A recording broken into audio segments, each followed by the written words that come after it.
কেমন আছো? আশা করি ভালো আছি। দেখো আজকে আমার রান্না হচ্ছে খাসির মাংস।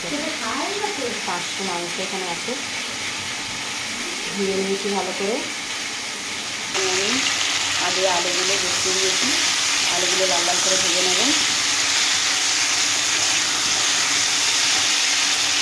মাংসর মধ্যে রসুন বাটা দিয়ে দিচ্ছি,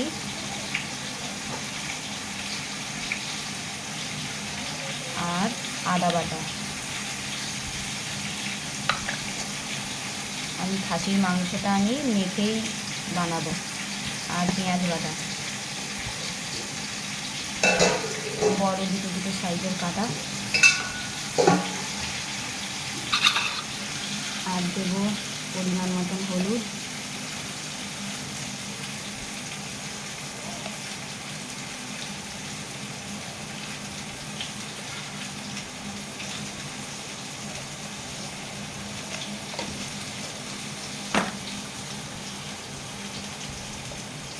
এবার দিয়ে দেবো গুঁড়ো লঙ্কা,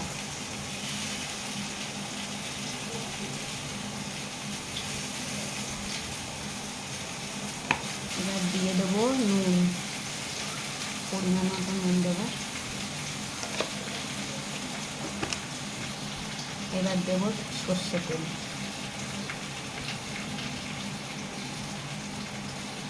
ওই তেলটা দিয়ে এবার মেখে নেব মাংসগুলো ভালো করে।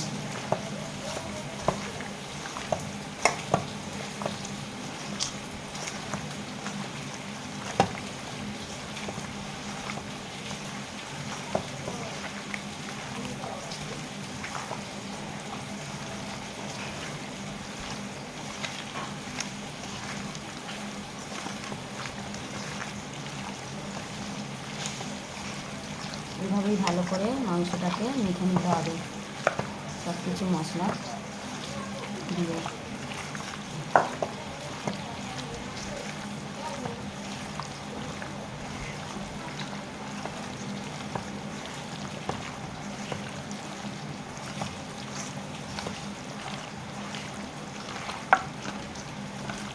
সব কিছু হয়ে গেছে মাখা। একটু চাপা দিয়ে রাখবো 2-3 মিনিটের জন্য। আমার এদিকে আলু ভাজাগুলো হয়ে গেছে, এবার নামিয়ে দেবো। হয়ে গেছে লাল লাল করে ভাজা। আলুগুলো তুলে নিয়েছি, আর দিয়ে তেলটা গরম হয়ে গেছে, দেবো শুকনো লঙ্কা আর তেজপাতা ফোড়ন, আর দিয়ে দেবো একটু চিনি।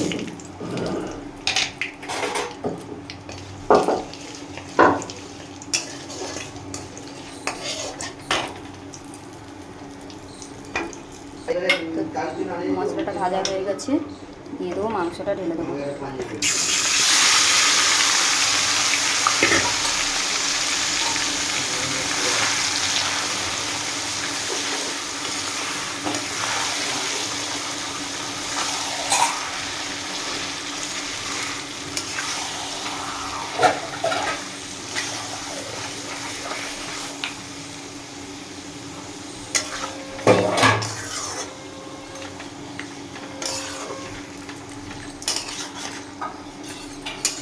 এটা অনেকটা টাইম লাগবে কষাতে,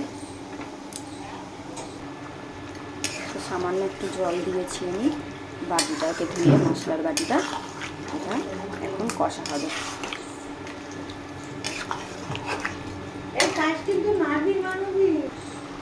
তো 5 মিনিটের জন্য আমি একটুখানি চাপা দিয়ে রাখবো, যাতে একটুখানি জলটা বেরোয়। এবার একটু দেখিয়ে দিচ্ছি তোমাদের মাংসটাকে। দেখো চাপা দিয়েছিলাম আমি 5-6 মিনিটের জন্য।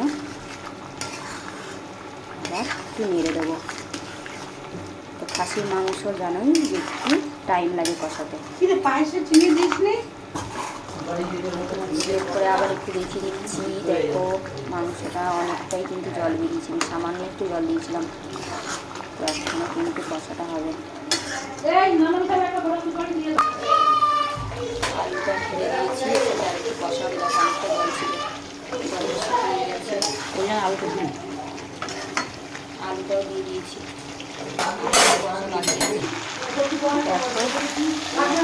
কষা হয়ে গেছে। গেছে, অলরেডি দেখো তেল বেরিয়ে গেছে, কষা হয়ে গেছে। এবার এটাকে প্রেশারে আমি রান্নাটা করবো,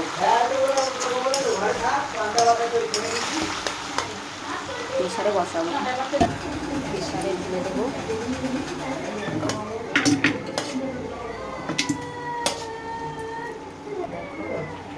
প্রেশারে এটা এখন চাপা দিয়ে দেবো, 6-7টা সিটি পড়বে। প্রেশারে বসিয়ে দিয়েছি মাংসটা।